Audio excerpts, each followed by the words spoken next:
This is Herbert from Fritz Schlemmerk, and you're listening to Jugend Radio.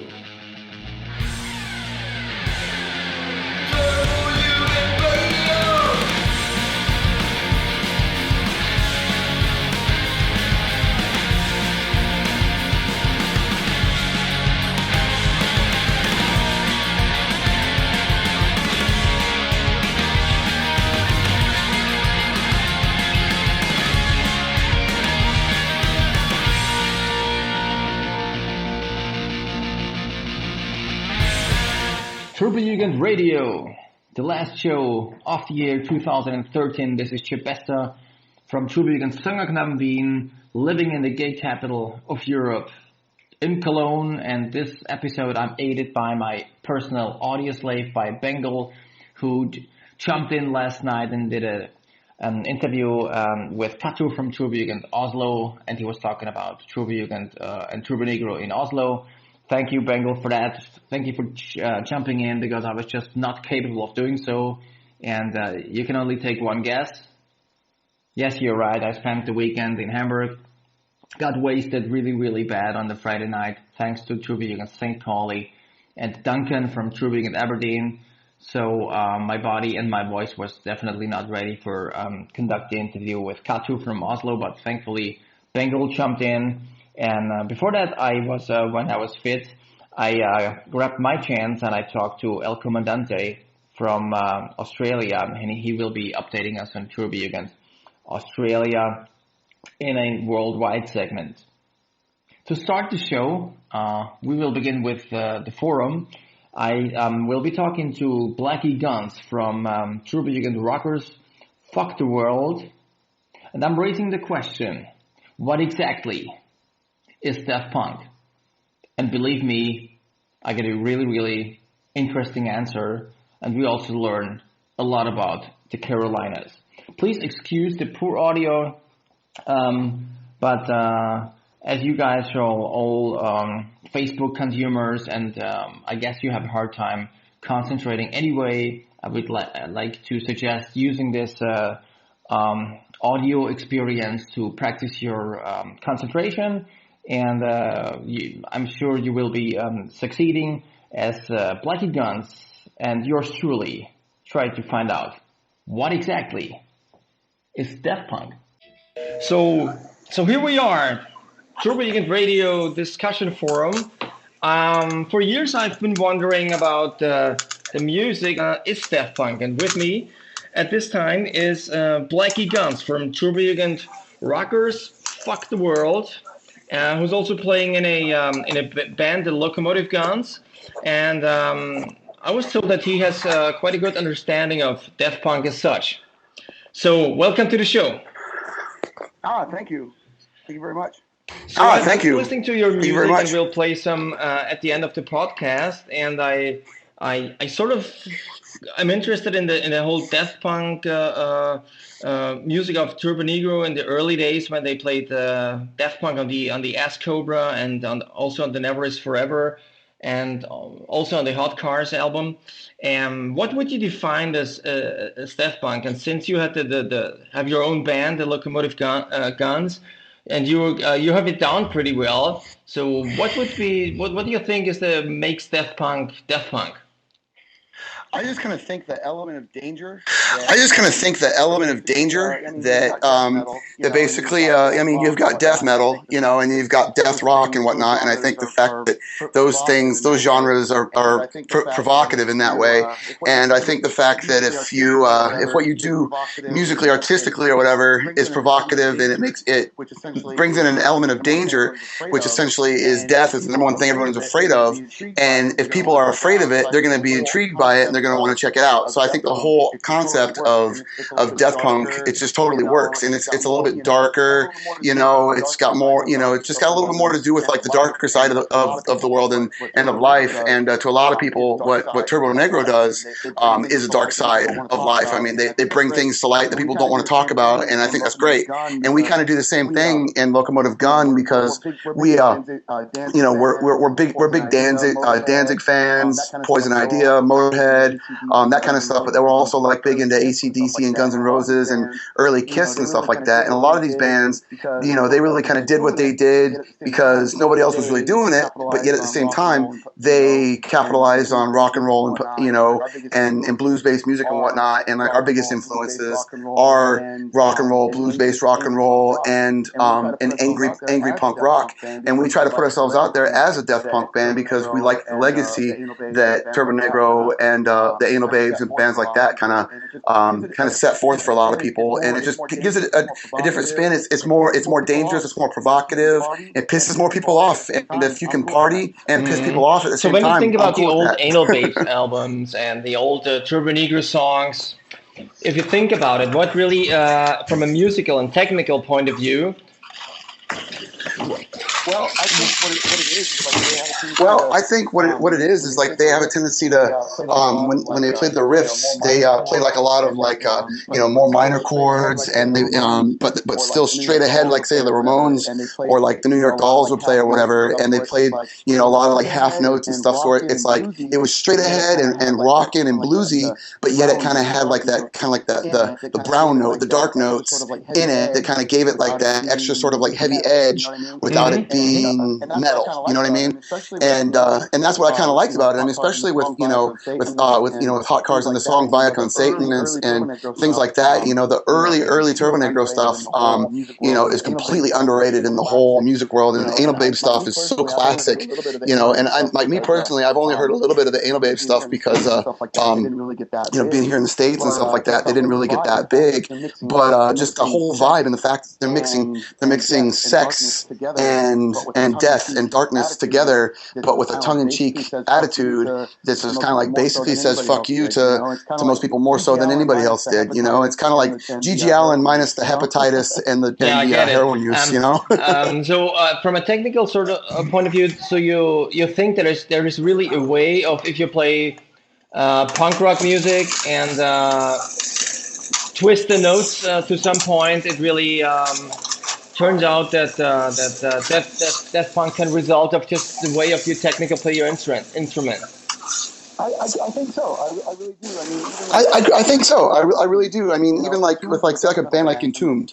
Entombed was a death metal band that became like death and roll because they played death metal but with a rock and roll attitude and kind of more blues based rock and roll type riffs. And I think with a lot of the death punk, it's straight ahead punk that's very much influenced by, like I said, the New York Dolls, the Ramones, and the Misfits and stuff. But they give like more of a just like you said, basically the notes that they play are a little bit darker sounding, and it gives it a whole different vibe, and it evokes a different type of attitude that's different than other types of punk rock. So if you want to distinguish death metal from death punk, what would you think is because quite often you can hear people talking about that music and mixing it up, or at least not being sure whatever is death punk and whatever is death metal and whatever, if there is death rock.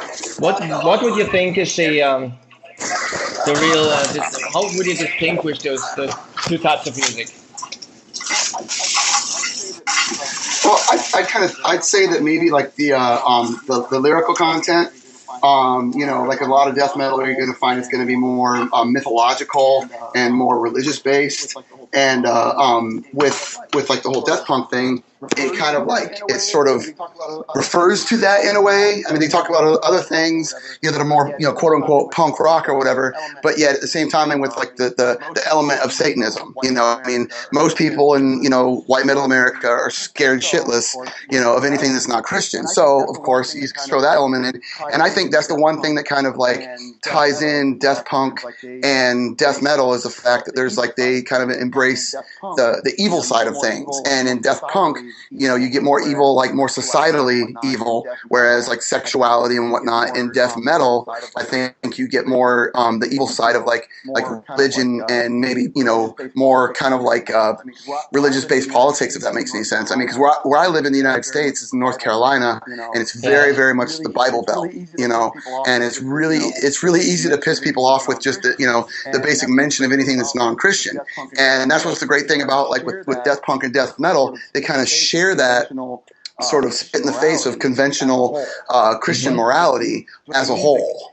but they just the music comes, music's a little bit different. The way people dress is a little bit different. And 9 times out of 10, you'll find people that are really into death punk are really into death metal, and a lot of people that are into death metal and black metal and stuff like that embrace the death punk attitude and stuff like that. Because I mean, they, when they're not banging their heads and moshing and playing a million notes a minute, they're going to want to kick back and party. And death punk is a nice transition from death metal. If you talk about provoking with music and with death punk music, do you think that the concept of death punk nowadays is still a concept that really provokes people? I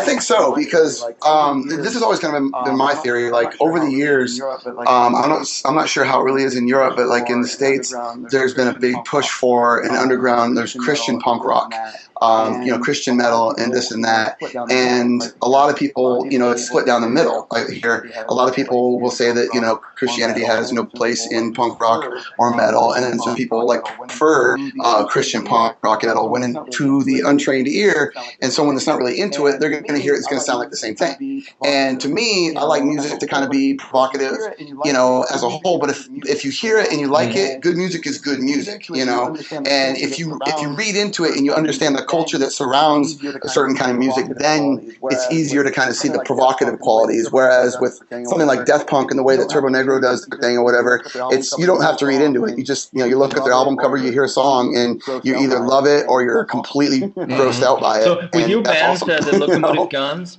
when you actually just tell me, how long have you guys been existing, and at what point did you really decide to go after the whole death punk thing? Okay. Well, me and Buddy, our drummer, we met at a tattoo shop that I worked at back in March of this year, and we just started talking, and then he was started talking about Turbo Negro, and I was just like, okay, I love Turbo Negro too, and then we started talking about these other bands, and around our area, there's a big metal scene, and there's not too many people that really are into death punk and rock and roll and punk and roll, whatever you want to call it. And so we just started jamming back in it was about April of this year. And since I'd been I sing for another hardcore band that's been around for a long time, that's kind of got some traction in the States and over in Europe.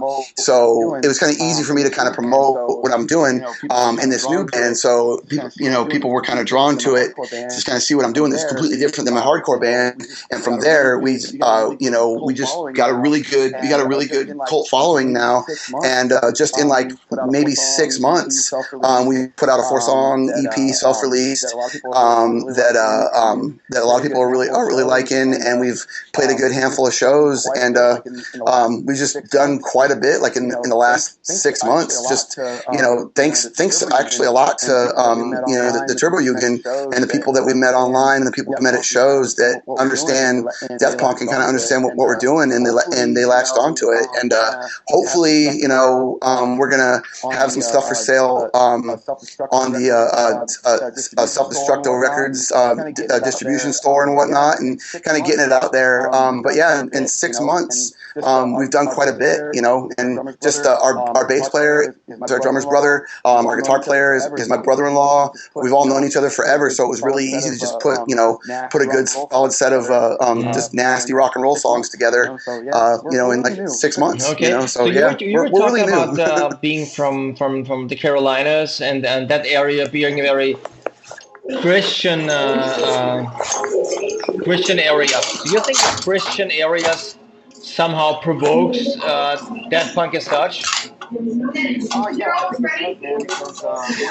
I think it does, man, because what it is, there's a lot of people that are kind of suppressed because, a lot of the things, I'm trying to think of the best way to describe it, they're kind of sheltered because there's a very strong church-going culture, and in my area, there's a lot of United States Marine Corps air station and bases and stuff like that. So there's a very much a military and Christian type vibe that it exists in my area.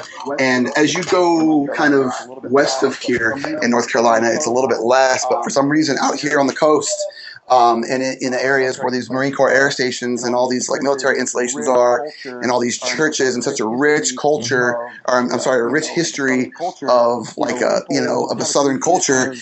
People have a tendency to kind of look for a different point of view on life, and they get into metal, they get into punk, and they, and they want to be different. They want to offend more instead of fall in line.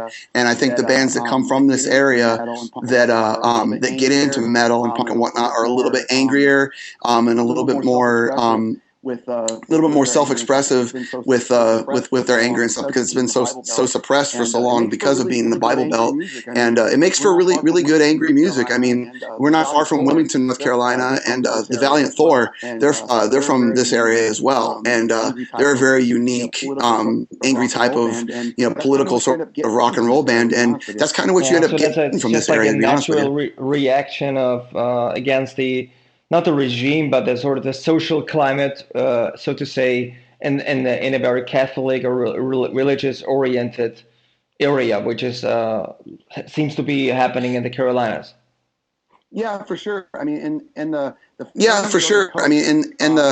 further you go to the coast, kind of where I live, there's a lot of us are Baptist, and there's actually a place, a part of North Carolina called Down East, and what it is, it's right on the coast. You go across a bridge to get to it, and it's like a whole other world. And there literally used to be a sign on the bridge that said, "Don't let the sun go down on your black ass when you leave here," basically saying that if you're black and you are on the wrong side of the bridge, that you're pretty much doomed. And the sad thing about that is it's just been one of those things that for years and years nobody batted an eye about. It was just like a part of culture that they accepted, and the fact that's what's taught and what's accepted. Okay. Some of the extreme parts of where I live.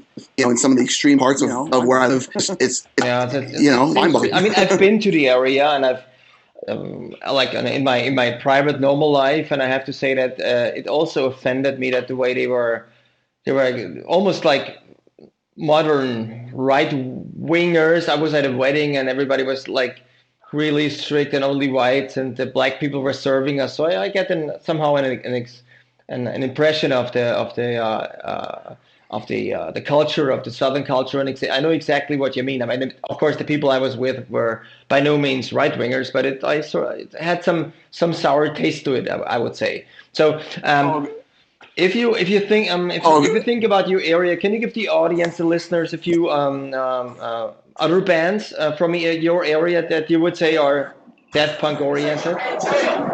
For sure. There's a great band from Wilmington, North Carolina called Ironhead, and it's got Johnny Sonic on guitar, who actually played bass for Electric Frankenstein for a little while, and him and his wife Angela, they're a great three-piece, and they're kind of like a darker sort of rock and roll, and they got that Deathpunk vibe going on. They're fantastic, and like I said, Valiant Thor, they're from this area, although they want everybody to know that they're from outer space, but I'll dispel the myth right now and tell everybody that they're from Greenville, North Carolina, and Wilmington, North Carolina, and Raleigh, North Carolina.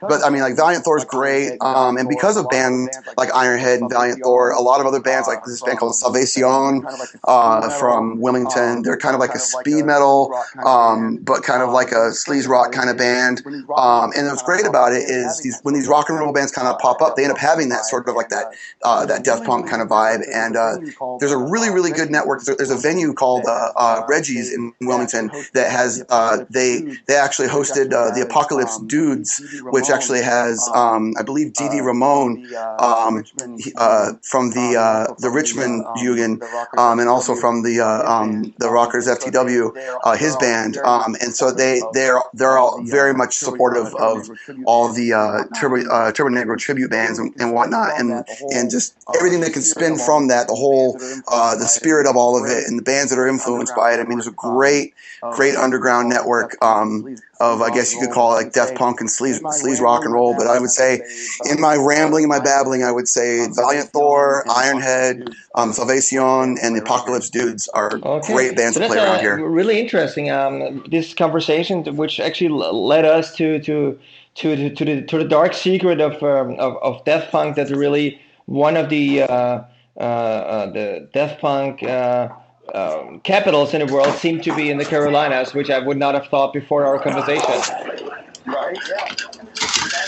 Right, yeah. And the great thing about it is we're really close to Richmond, Virginia, and there's a really good connection between like the Wilmington Yugen and the Richmond Yugen, and I'm about 2 hours away from there, and the bands that play like in Wilmington and like Raleigh, Durham, Chapel Hill, in that whole metropolitan area, and Richmond, they kind of bounce back and forth, and it's crazy because not a lot of people like in the metal and the hardcore world and the bands, the type of music that gets more attention in the bars around here are really aware of it, which is kind of cool because it keeps it like our little secret, you know what I mean? And that's what makes it more interesting and more fun when you do find it and you do stumble upon it. It's more exciting and you feel like it belongs to you a lot more. Just like the first time you pick up a copy of Ask Cobra, or something like that. It's just like you've been looking for this all your whole life. And when I found the people in Ironhead and the people in Valiant Thor and all these other people, and then I met the people from Apocalypse Dudes and stuff. It's awesome because it's just kind of like you feel like you're at home, but you could go anywhere and be embraced as long as because if you're a Yugen, they understand where you're coming interesting from. Because honestly I didn't really know about Turbo Yugen in the Carolinas, but it turns out that there seems to be a really heavy scene going on, and Deathpunk has some roots there, or maybe they are in Norway, but for sure Carolina has a huge Deathpunk base, and I do thank you, Blackie Guns from Turbo Yugen Rockers Fuck the World, for taking your time and talking to us, and I cannot wait to see you live, maybe in Europe at the Welt Turbo Yugen Tage, or maybe if I come over there and you'll give me a fair share of Deathpunk and treat me like the Deathpunk core that I am. Absolutely, man. It'd definitely be a pleasure. Absolutely, man. It'd definitely be a pleasure.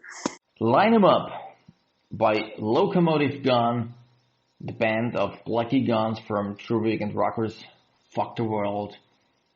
And I thought you can clearly hear the Deathpunk element out of it. And honestly, who would have thought that the Carolinas and Deathpunk are such a natural fit? I just did not know. Whoever knew, please raise your hand and drop me an email to jebesta@turbojugend.org. I'm really interested. Speaking of a natural fit, my audio slave, Bengal, he found his natural fit in the person of Cato, the president of Turbo Yugen Oslo, and he will be talking to his man crush about the recent activities of Turbo Yugen in Oslo in this month's segment, Turbo Yugen Update. Turbo Yugen Update. So hi, this is Bengal from Turbo Yugen Söngerknaben sitting at home in Vienna. This is the second time that we try to talk to each other. Last time it was high noon, midnight. I heard some wolves howling at the moon, who was sometimes cutting through the heavy clouds. Today it's about lunchtime. We both are off from work this day. In fact, my talking partner will go to work in the afternoon, and it's it's really cold and ugly this time of the year, at least here in Vienna. But on the phone, I got a ray of light in form of a special sailor. He's the president of Turbo Yugen Oslo, an ambassador. It's Cato, or always known as Party Cowboy. Hello, Cato. How are you? Hello, I'm doing great. It's cold and snowy in Oslo as well. As I can imagine, it's a little bit more far north than Austria is. So my first question, let us right away start with our questions. So you are a very young president, and I wanted to know, how did you get into the Turbo Yugen, and how did you become the president of Turbo Yugen Oslo? Well, my first introduction to Turbo Yugen was actually through the Scandinavian letter record, because there was these flyers that came along with it that said that you can join the Jugend, and I didn't really know what it was. But then at my first Turbo Negro gig, it was the first after their comeback in 2002 in Oslo. I got to see a lot of people wearing denim jackets with the lettering of Turbyggen Oslo on the back. So I decided to contact them and ask to become a member of their chapter. And it took about 2 years actually to actually get a membership. So I became an official member in 2005. And after that, I've just been partying and drinking and listening to rock and roll. What did you have to do to get into Turbojugend Oslo? Was there any task for you to get in? No, that was the sad part, because the president wasn't really active, and he ran the entire chapter out of an island outside of Oslo. So it was just him and his friends just doing their own thing. And if we mailed them, we didn't get an answer. If we called them, we didn't get an answer. If we applied, tried to contact them, there was no answer, nothing. So actually, we just started heckling them a lot. And after a while, I got my membership. As I said, it took 2 years. I sent my application in 2003. I didn't become a member until 2005. Wow. Okay. So we just started heckling him a lot, like spamming him with mails and calling him at every hour, like, we're at the party, where are you? And after a while, he just let us kind of take over the chapter, and we just did our own thing along with his part of the chapter. And after a while, we just got fed up with him not doing anything. So we actually got Hank behind our back to help us to take over the chapter. So I remember at a Turbyggen Oslo party, Hank was there and DJing. So we just decided, okay, he's going to call him. Hank is going to call the president and just tell him, lay down the rules.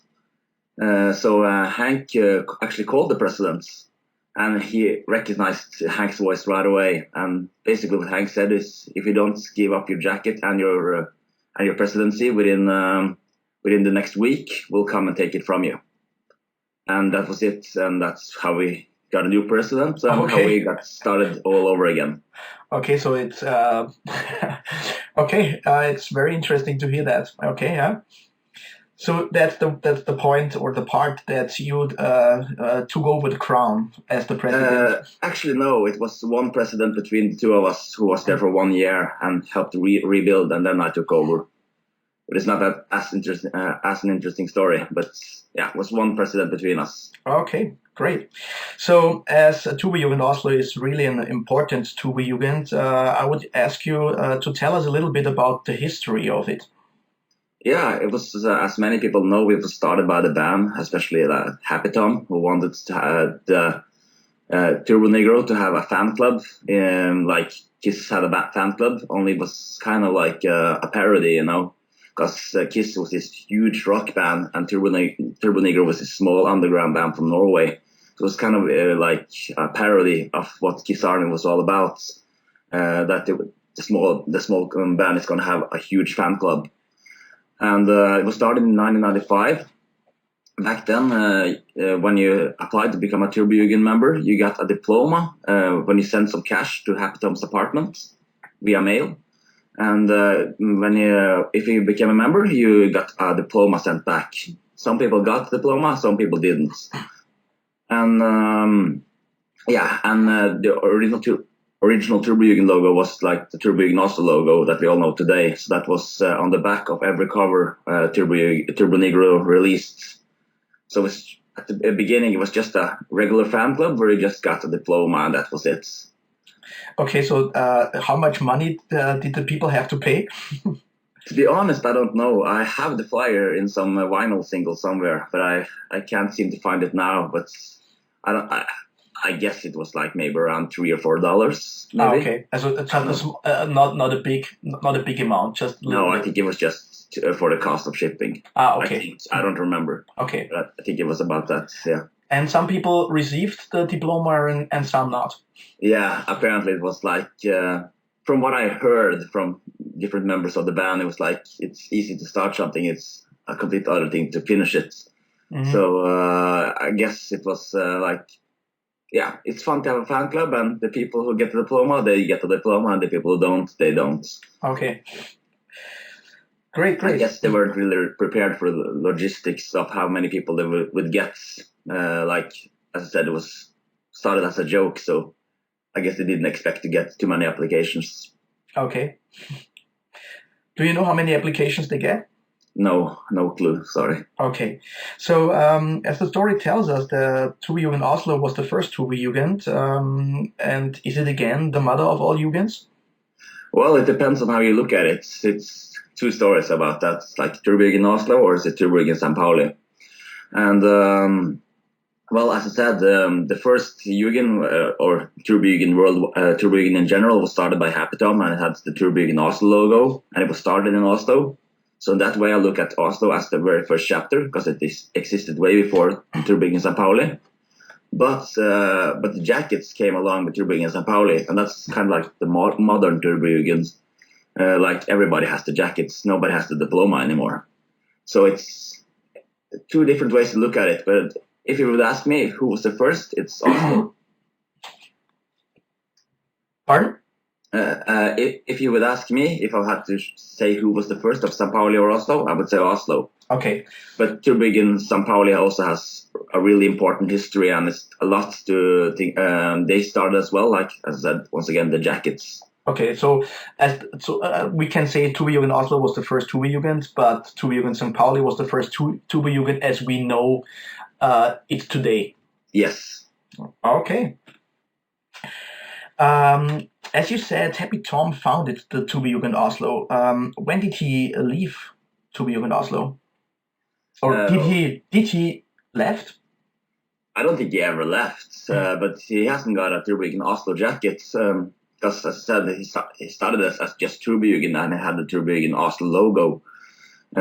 So I guess he never really left, but he hasn't even either got his jacket. So I don't know. I guess he just came along for the ride. He's still there. He's still coming at a few of our parties, and after a while, when it was time to get his jacket, he's got a jacket from his native place in Norway called Follow instead.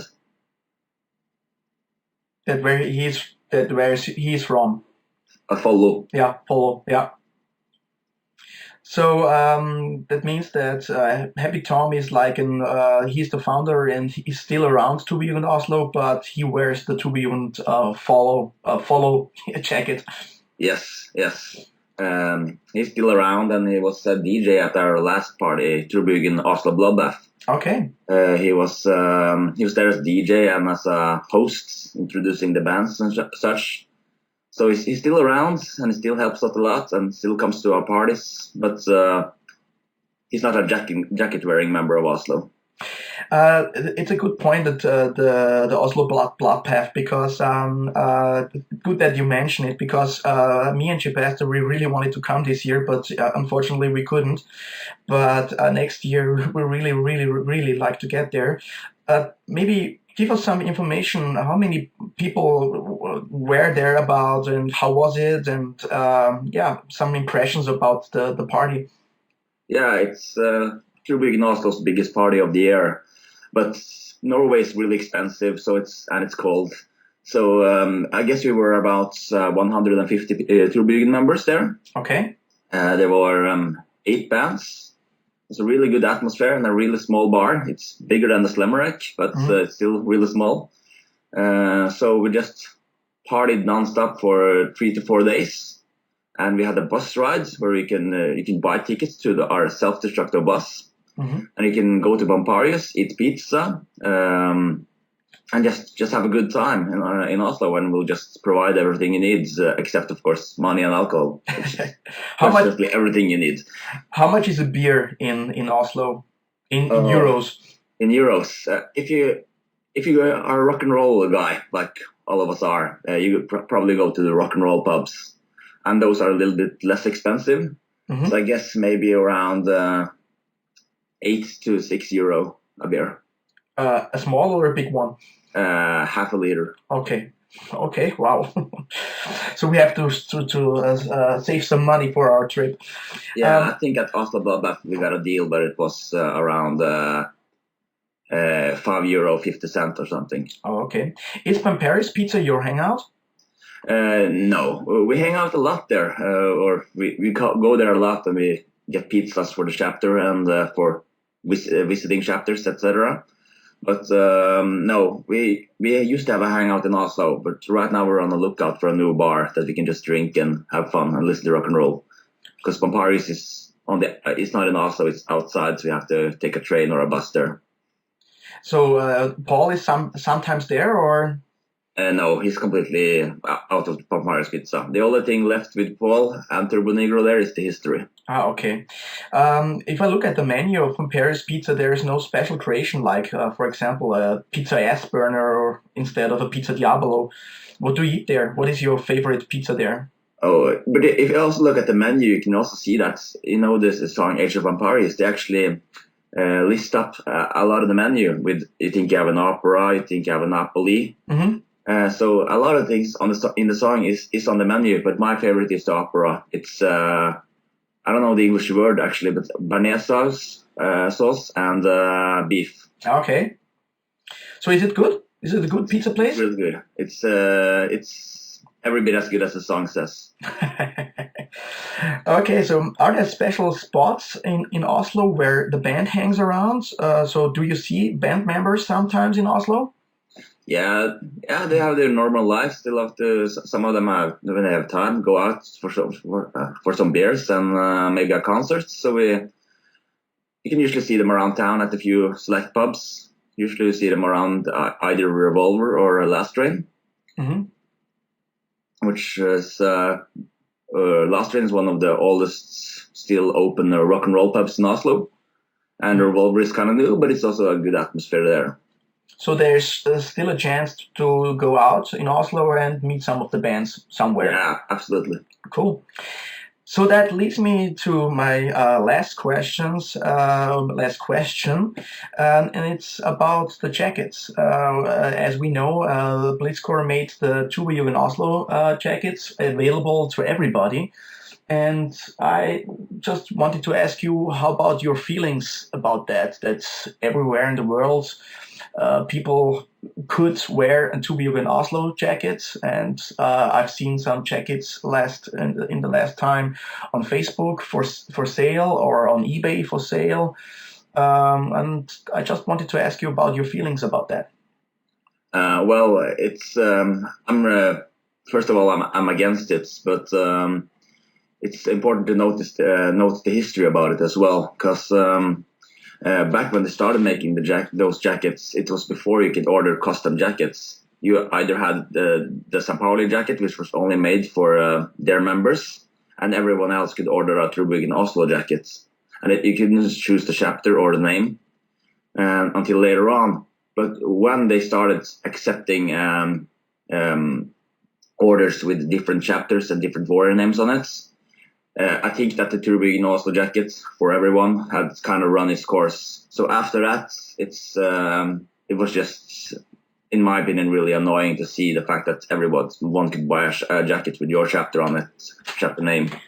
And just, we had a lot of people in Norway coming around, like, never sent us an email, never tried to contact us, and suddenly they came to our party with a Tuborg Oslo jacket without the name on it that you just had bought at the Blitzcore websites. Mm-hmm. I'm like, oh yeah, I'm one of you guys, and acted like idiots and shit.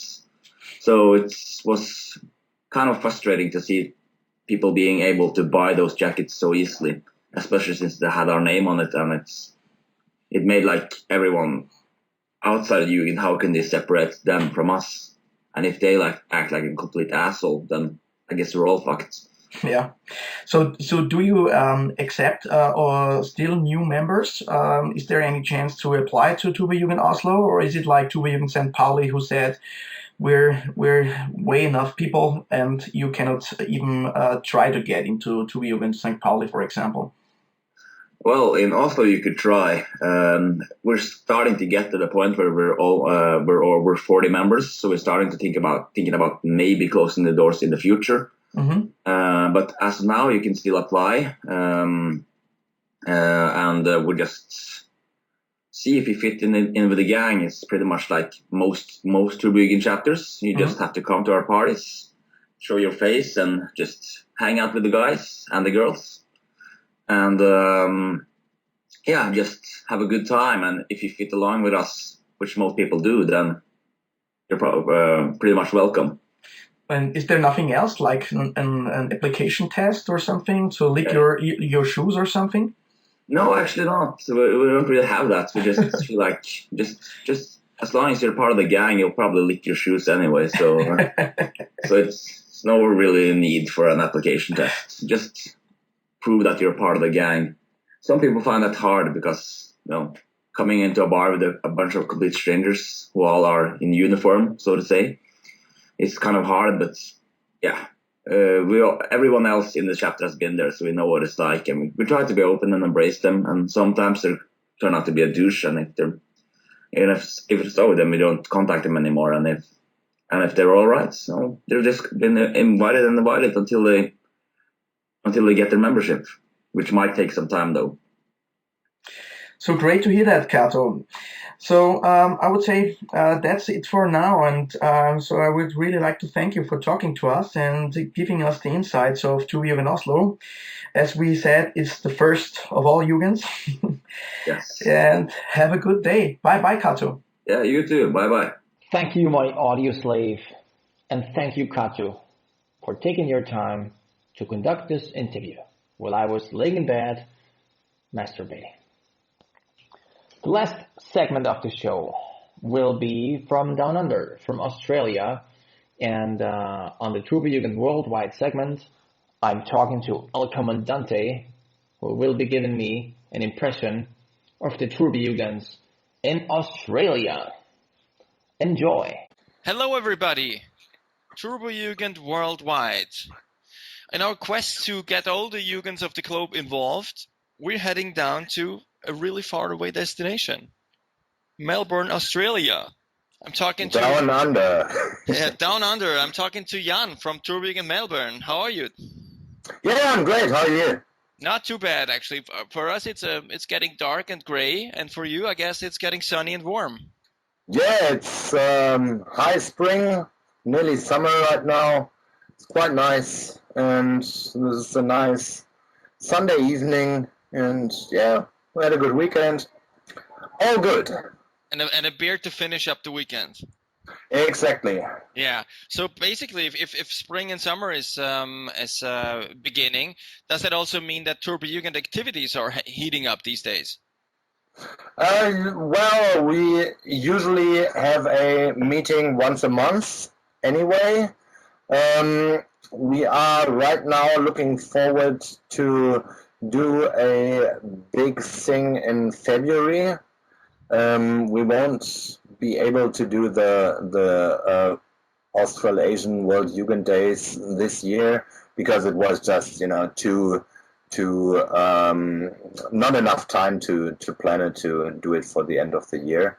So we are having Poison Our Deer in February down here for the first time in quite a long time, and so we are doing something around that.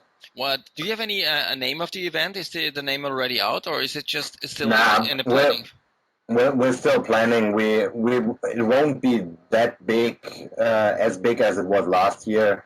But yeah, in 2014 we will do something bigger, and I actually think I rather have a year to plan for it, and also because we have a lot of friends all over the world, and I would really love to have somebody from, or several people from let's say Europe, some from the US, from all over the world. And when we like last year we say, okay, in 3 months we have something, then people just can't come, because if you travel here you need at least, let's say, 3 weeks, 4 weeks to make the trip worthwhile.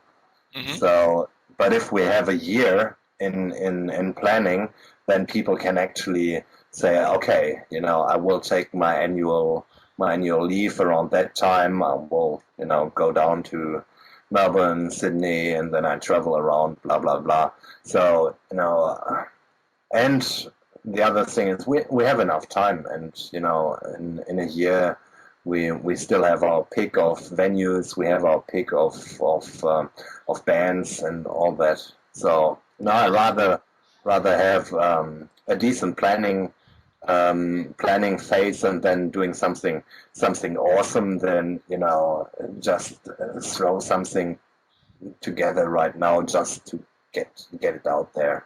Exactly. So if the event is bigger and better and possibly involves Turbo Negro, the chances are that more people are joining it from all over the planet. That's what you're saying. Mm-hmm. Yes, and if the guys from the band are hearing this, we definitely want you back, rather sooner than later. So get the next record out and come back. And tour again. Maybe you can take the people back to the you were mentioning the Australian Asian Jugend Days. So when was that, and who organized it, and who participated in it? That was last year in December, when Happy Tom told me, okay, we finally come down to Australia and we will do 3 or 4 shows.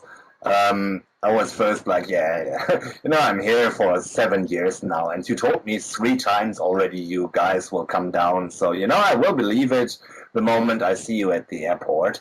But it got more concrete, and then I thought of the first World Jugend Days in Hamburg and how great that was, and then I thought, why don't we do something around that? Why don't we do something like that around here? So I got together with a few of my fellow Jugends around here, some from Turbo Jugend Ballarat, some from Geelong, and we just got our heads together and organized it. And so we had people from all over Australia, from New Zealand. We had someone from Japan coming all the way down just for that weekend. It was simply amazing. How many shows did Turbo Negro play on that weekend? They played 3 shows, one in Sydney, one in Melbourne, and then one festival. Okay, so and were people touring? I mean, was the whole idea of the people traveling with the band back then? Yes, well, part of us went, of course, went all the way, those 5 days we went to, flew up to Sydney, met with the guys in Sydney, had one, Jugend evening to, get warm, and that was a Wednesday. Thursday was the Turbo Negro concert, then we flew Friday back to Melbourne. Friday night was a concert in Melbourne, and that was awesome. That was like, I saw them, I don't know, 30 times or something. But that concert in Melbourne definitely topped it. You saw Turbo Negro 30 times? Is that right? Yeah, something like that, yeah. Well, that's amazing. I mean, it points back to your history in Turbo Jugend, which we can talk about maybe a little bit later. But would you say that the concert of Turbo Negro last winter with the comeback of Tony, well, not the comeback, but with Tony as the new singer and the new record, does this attract new Jugens in Australia and New Zealand? I think it definitely revived the Jugens in Australia, because we are sadly neglected around here. I mean, I lived in Germany, and from the point where after the Resurrection tour, Turbo Negro played at least, let's say, 5, 6, 7 shows each year in and around Germany, Germany, Holland, Austria, whatever. Mm-hmm. So you just, I don't know, and if they didn't come down, you just went up to Norway and saw them in Oslo. So they are playing, and they are playing in areas where you can actually get to. And here in Australia, you just sit there and you can't just say, okay, well, they play in wherever in Europe, let's just hop on the plane. So and they were here in 2003, I think, with the Scandinavian Leather Tour, mm-hmm. and that was it. and they played 3 or 4 concerts then, and some of the people in my Jugend saw them when they came down, and that must have been awesome. But yeah, it was 10 years between then and the last concert, so a lot of the Turbo Jugens around here were, formally, were registered on Turbo Net, and if you looked at, when I took over Melbourne from the old president, we had on Turbo Net we had 96 members. Ooh. Mm-hmm. And when I did the first roll call and just emailed every member and said, hey, by the way, I'm the new president, we are alive again, we do this, we do that. I think probably 50 emails bounced. So the people on Turbo Net were not even reachable. And so I just deleted all the members that I don't know personally. So we're down to 26 now, but those 26 people are there and want to be in the Jugend and are involved. And it's the same with, I don't know, if you look to we since Turbo Negro played here, we got more organized. People. It was actually for the first time that Jugens from different cities met, because before that everyone did their own thing, or they didn't do it, or it was more of a we meet twice a year somewhere and that's it. And it wasn't the World Jugend Days was kind of the first time when people from different chapters met, and that started a whole new chapter. So now we have Jugend tourism. We have Melbourne went and visited the guys in Tasmania, the Van Diemen guys. How far is that to go if you take the plane? 45 minutes, 50. Okay, but that's reasonable. Like that. That's reasonable. Mm-hmm. Yeah, it's or we are in contact with the Sydney guys. They come down. We go up there. Adelaide, Brisbane, Gold Coast. So the active chapters are active. We have our own Facebook group where people can post. We have party this weekend. Blah blah blah. Local stuff, basically. Mm-hmm. Exactly, and then It happens, and this is what the Jugend needs. This is what they didn't have in Australia before, before Turbo Negro played here. Yeah, and now we are all enthusiastic again, and not only about the band, but about knowing that there are Jugens somewhere else, and if you go to, let's say, Brisbane, then you just contact them beforehand, and you have brothers in denim out there, and you go and have a party. Yeah. So what you're saying is also that since Turbo Negro is not playing on a regular basis, or not even an annual basis, but more like every 10 years, the Jugens fade away, and if they come back, it's some sort of an inspiration to get the Jugend activities going again. And it's contrary to Europe or other places, where even the US, where Turbo Negro is playing more often. You don't have the steady influence of Turbo Negro to keep the flow of Jugend going in Australia. So you have Turbo Negro that which really helps if they play every 10 years, but in between, you are the guys who have to keep it running and keep organizing stuff more, and you have to be more tight and more active, but because you cannot wait for Turbo Negro to get the engines going again. Yeah, exactly. But it's also, look at Europe. Of course, you had the band. They are playing, that helps, but the Jugends from different chapters, they meet, they party. It might be at a Turbo Negro concert, it might be at something else, at some Turbo Jugend event, but those meetings start creating friendships, and then the whole Turbo Jugend, it doesn't need the band anymore. At one point, when I think probably after Party Animals, when it was unclear, if the band is still, when they didn't put out the new album immediately, and it was kind of like, it slacked off a bit from the band. But the Jugend was going full swing, and you had I don't know, 2005, 2006.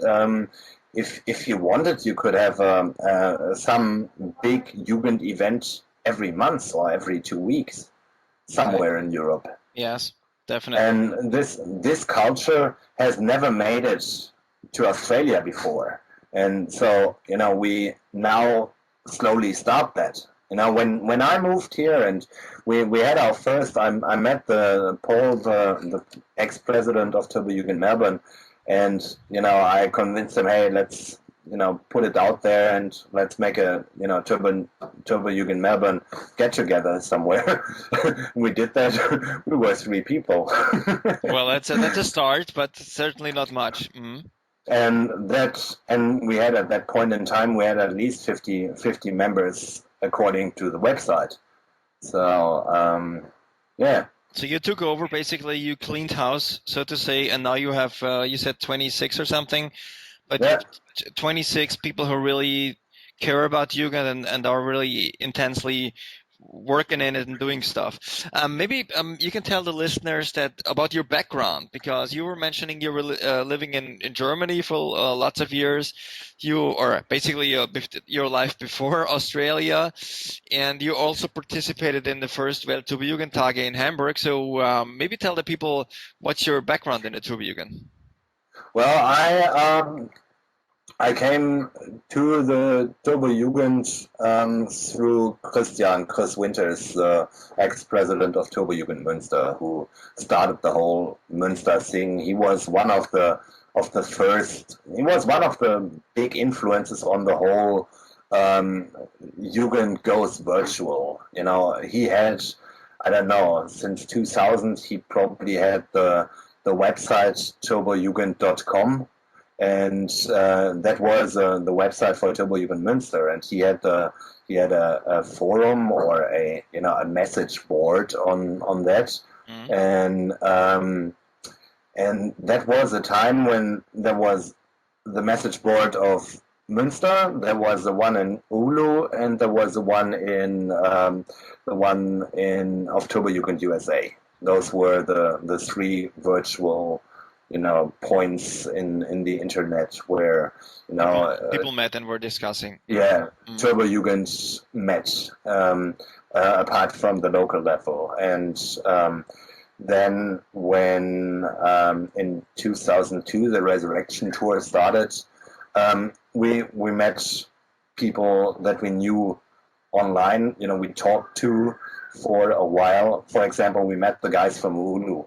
The crazy Finns who came down to Germany to Bizarre Festival to see Turbo Negro, and we just we met, we got drunk, and then Janne, the president of Turbo Jugend Oulu, had the idea, like, have you ever seen Finland in winter? And I was like, nope, it's great, come up. Yeah. I said, okay, well, yeah. And so I organized that, Turbo Jugend Münster went for New Year's Eve, who went up and visited the guys in Oulu. And when, a month later, when I messaged Janne and said, actually, we are coming. We scared the living hell out of the Finns because they thought the Germans are crazy. They really come to Finland in winter. And yeah, it was amazing, with 20 people. We had a cabin somewhere in the middle of nowhere. It was minus 35 out there, We were the whole time we were drinking and jumping in the lakes through the ice, out of sauna into sauna, and it was just amazing. And that was the beginning of Deathpunk, of Deathpunk tourism. A sauna in Oulu. By the way, did you wear the kuten in the sauna, or did you take it off? Nah, we took it off. Oh, really? Yeah. But it makes total sense, I guess, to take your kute off in the sauna. It's not going to make her live longer, the kute. Nah, it was messy enough.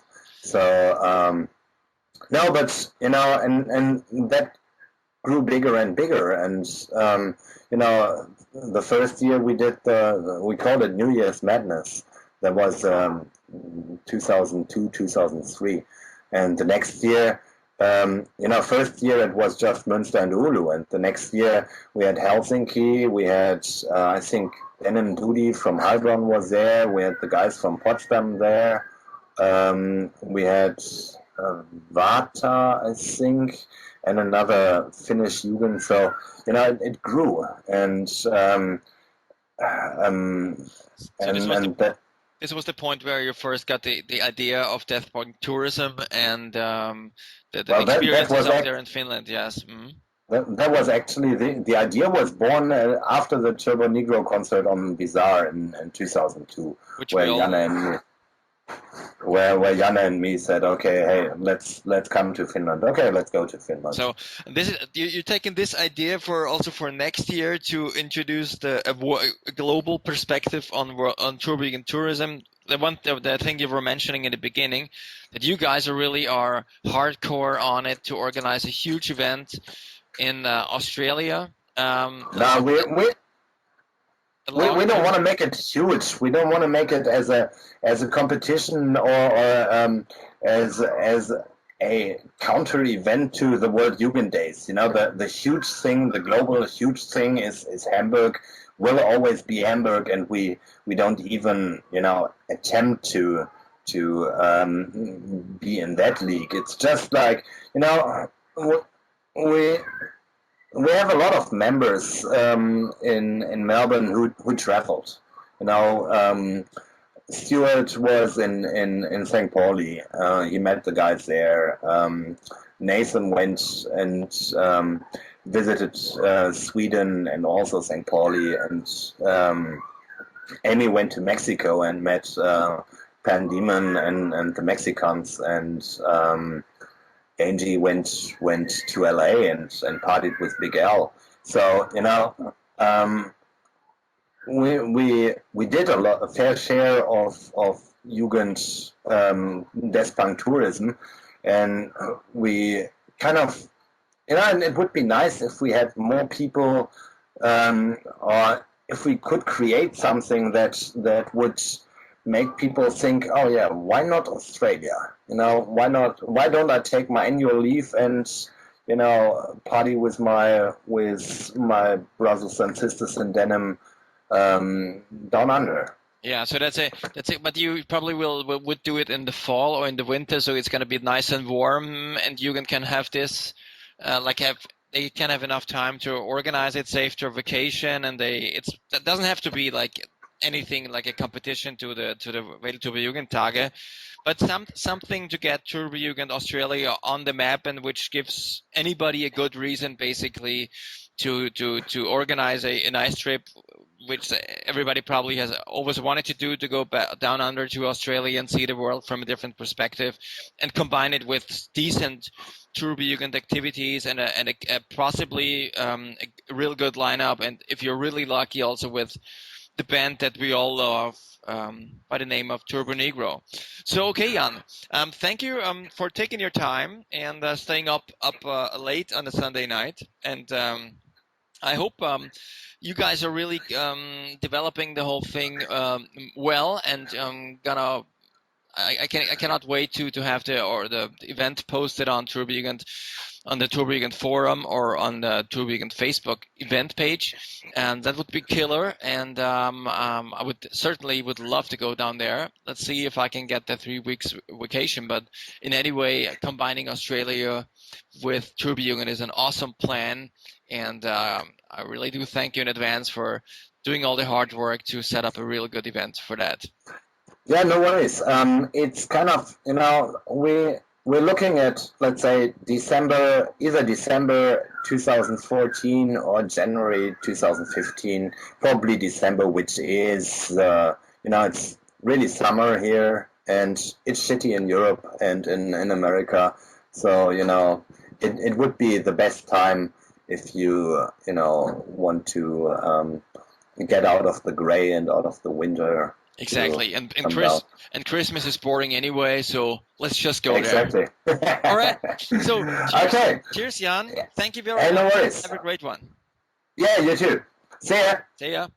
So this was Turbo Jugend Radio for the year of 2013. This was the last show, and we will be continuing this show in 2014. If you guys have any feedback, you can give me feedback on my anus, but you can also give me feedback via email, and you can shoot me an email to chebesta@turbojugend.org to give me positive and negative feedback. If you guys feel like giving me bad names for the creep that I am, just feel free to do so. I can take it. Shit on me verbally and give me negative feedback. I'm a man, I can take it, and I might even be your audio whore.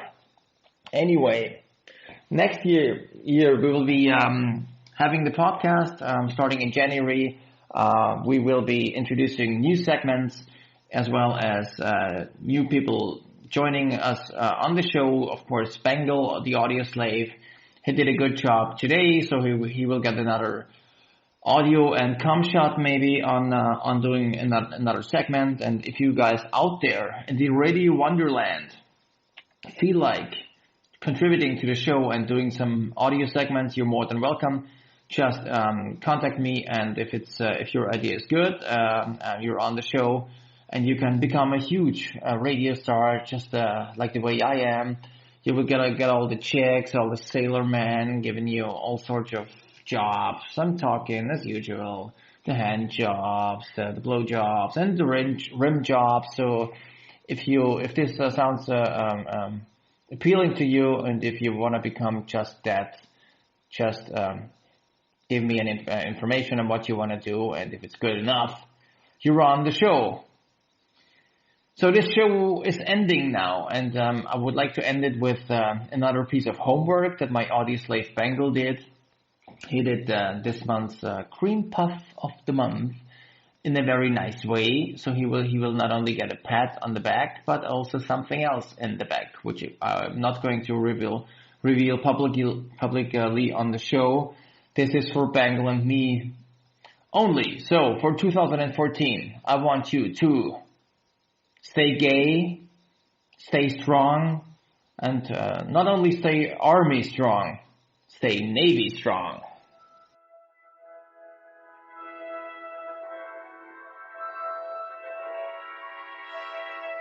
The cream puff of the month brought to you by Bengal.